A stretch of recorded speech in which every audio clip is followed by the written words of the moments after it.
Hey,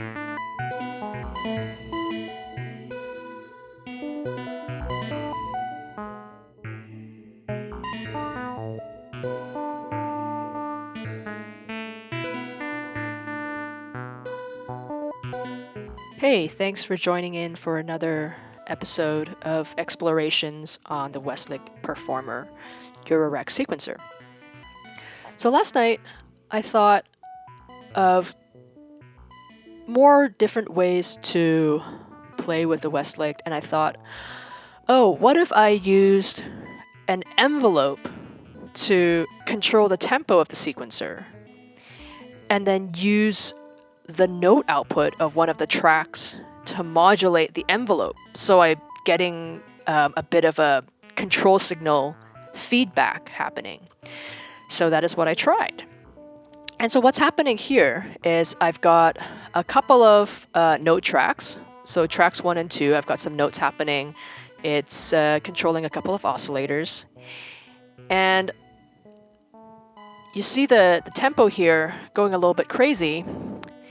It's because if I go into the routing menu, the first mapping I have is I've got the tempo set to a certain range that's being controlled by whatever is coming into CV input 1. And what's coming into CV input 1 is a self-cycling envelope from the Frap Tools Falistri, right? So I've got an attack release envelope that is modulating the tempo of my sequencer. So all the tracks are going in and out of tempo. If I go to a curve track, you'll see it a little bit more clearly. You can see the transport bar kind of starting and stopping.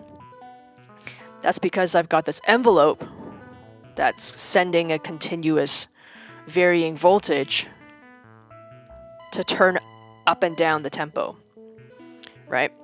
So that's that. The other part of the patch is that I'm then sending the output of this note track, this is track 1. Sorry, I got a mess of cables here today. But I'm sending the output of track 1, the note values, back into the decay CV in of the envelope. So as it's messing with the sequence speed, the note values are modulating the decay speed of the envelope. So this is where the, I guess, feedback happens.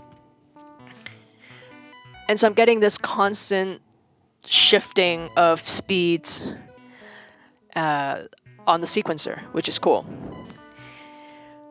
And I've got a couple of other things happening here as well. So that's the basics gist of that feedback patch. I have the envelope controlling the tempo, and then I've got the note output controlling the decay, or you can send it to the attack speed of your envelope. I also have an inverted copy of the envelope going into control the direction of that sequence track. So the run mode, and I've set it to just go either forward or backwards, targeting track 1. And so I've got an inverted copy of that envelope going into CV input 3. So CV input 3 is then modulating the direction of my sequence. So recently I've kind of been using copies of the same signal and then processing it to control different things, which adds a bit more coherence to your patch. Instead of using, 5 different LFOs, I'm using one LFO, but inverting it, attenuating it, or even wave folding it, wave shaping it to control different things. And I find that I kind of like the result of that. So I like to maximize a single signal as much as possible. So here I have inverted envelope controlling the playback direction of the note track that I'm sending to control the decay speed of the envelope that is controlling the tempo. So really, it's not a lot of things you're working with, right? But you're just sending things back into each other to modulate it.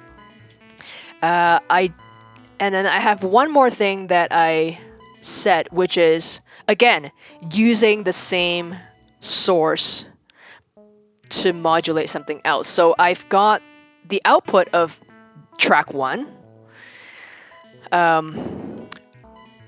mapped to control the starting step of track 2. So I've got target first step, minimum, maximum. I'm only using it to have it go between steps 1 and 5. So target track is track 2, and the source is the CV. Oops, nope, not CV in 1. Should be CV output 1.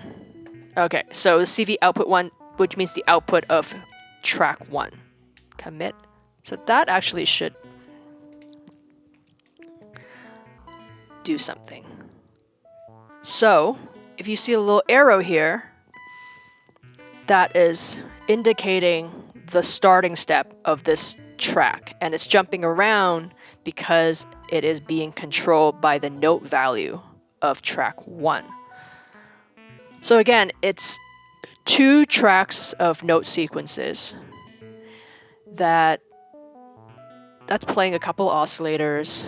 I'm using one envelope to control the tempo of the sequencer, the playback direction of one track, and then I'm also using the note output of one track to control the starting step of the second track. So that's it. I hope you enjoyed this video. Keep exploring the Westlicht because there's a lot you can do with it with very little. And see you next time.